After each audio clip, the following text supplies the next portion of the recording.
भरवा तो हा माधव तो हा विठ्ठल भरवा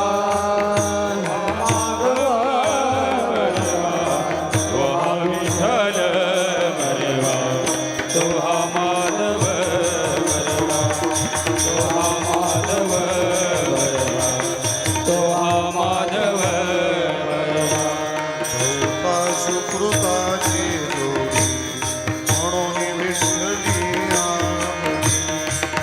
तो हा विठ्ठल भरवा तो हा माधव भरवा बहुत सुकृताची होडी म्हणून विठ्ठली आवडी तो हा विठ्ठल भरवा तो हा माधव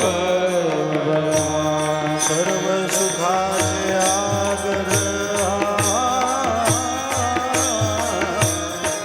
सर्व सुखाचे आगर पावन माझे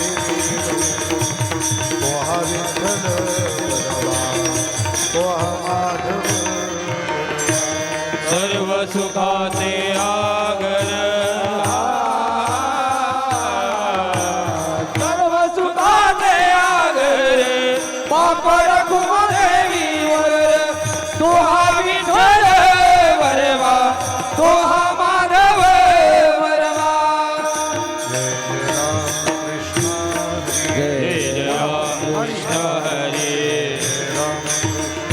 हरी जय जय राम कृष्ण हरी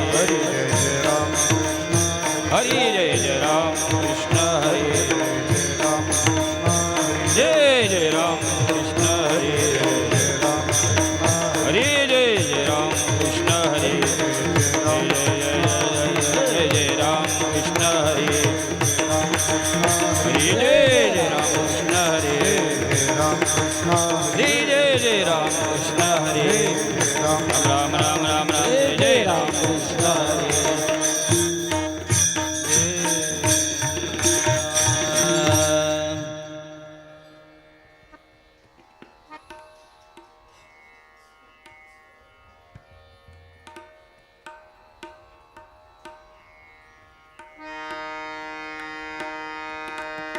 ठाकलो से द्वारी ढाकलो से द्वारी ठाकलो से द्वारी ढाकलो से द्वारी उभायाचक भिकारी उभायाचक भिकारी उभायाचक भिकारी उभायाचक भिकारी उभायाचक भिकारी उभायाचक भिकारी ठाकलो से द्वारी ढाकलो से द्वारी ठाकलो से द्वारी ढाकलो से द्वारी उभायाचक भिकारी उभायाचक भिकारी उभायाचक भिकारी उभायाचक भिकारी उभायाचक भिकारी उभायाचक भिकारी मज भिकारी मज भिकारी नेम मज भिकारी मज भिकारी नेम प्रेम भातु के पाठवा प्रेम भातु के पाठवा प्रेम भातु के पाठवा प्रेम भातु के पाठवा प्रेम भातु के पाठवा प्रेम भातु के पाठवा याचकाचा भार याचकांचा भार याचकाचा भार याचकांचा भार घेऊ नये धार घेऊ नये धार येऊ नये घाल येऊ नये घाल येऊ नये घाल येऊ नये घाल मज भिकारी देवा मज घडोदाची सेवा मग भिकारी प्रेम भातु के पाठवा प्रेम भातुके पाठवा प्रेम भातुके पाठवा भातुके पाठवा प्रेम भातुके पाठवा तुका म्हणे दान सेवा घेतल्या वाचून सेवा घेतल्या वाचून सेवा घेतल्या वाचून तुका म्हणे दान सेवा घेतल्या वाचून सेवा घेतल्या वाचून सेवा घेतल्या वाचून तुका म्हणे दान सेवा घेतल्या वाचून सेवा घेतल्या वाचून सेवा घेतल्या वाचून तुका म्हणे दान सेवा घेतल्या वाचून सेवा घेतल्या वाचून सेवा घेतल्या वाचून मज भीक काही देवा प्रेम भातुके पाठवा प्रेम भातुके पाठवा प्रेम भातुके पाठवा मदन भेट काही देवा प्रेम भातुके पाठवा प्रेम भातुके पाठवा भातुके पाठवा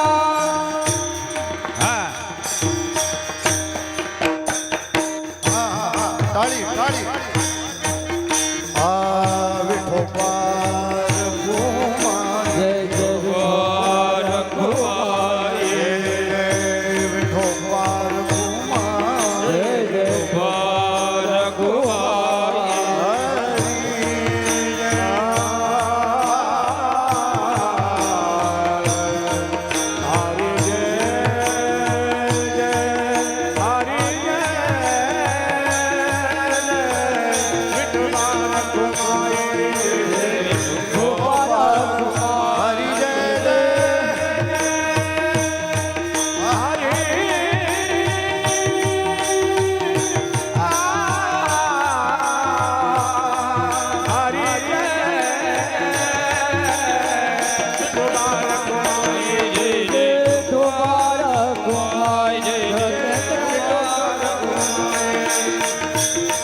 हरि जय जय हरि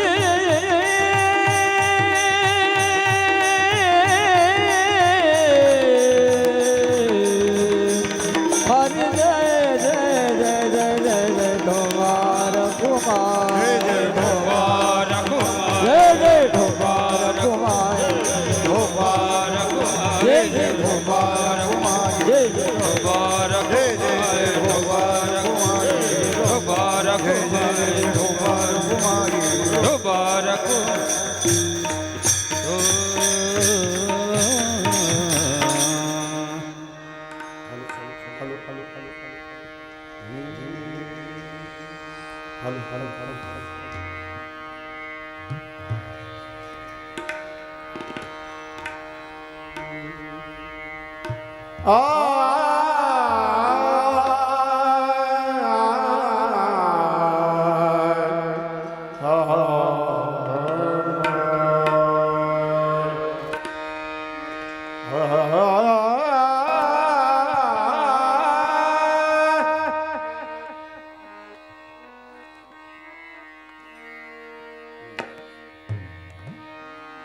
टाकलो से द्वारी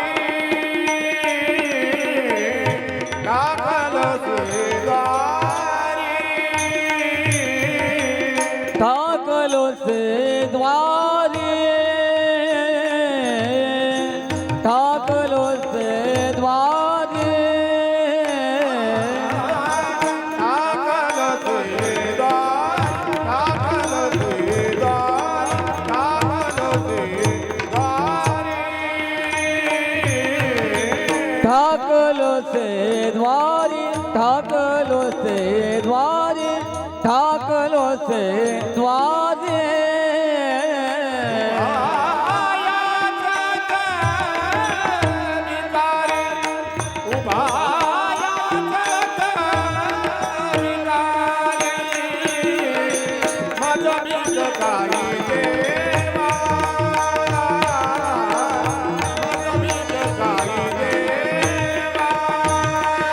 उभया जग विकारे उभया जग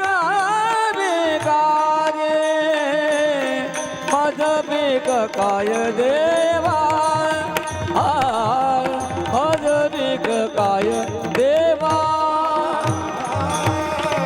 लागलो ते द्वार, लागलो ते द्वार, लागलो ते द्वार.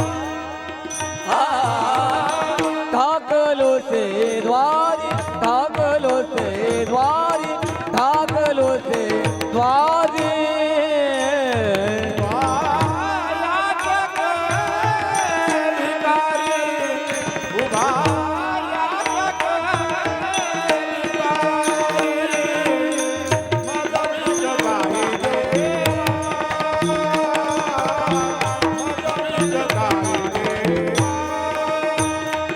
उभयाचा भिकारी उभयाचा भिकारी मज भीक काय देवा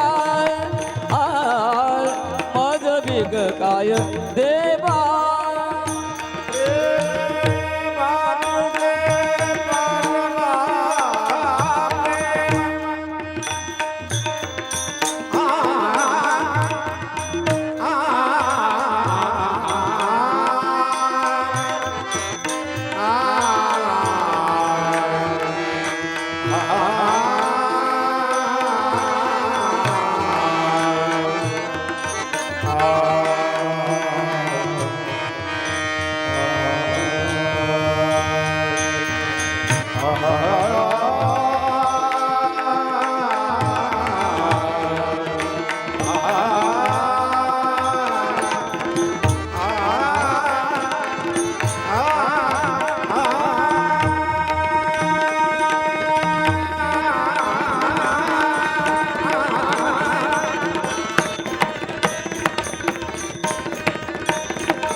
प्रेम पाचुके पटवा प्रेम पाचुके पटवा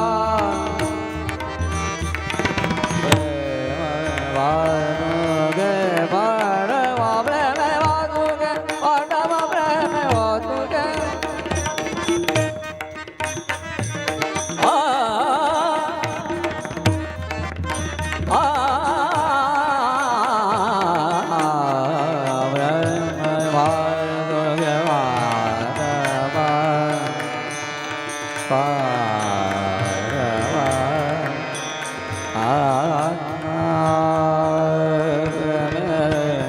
बाजोगे पाटवा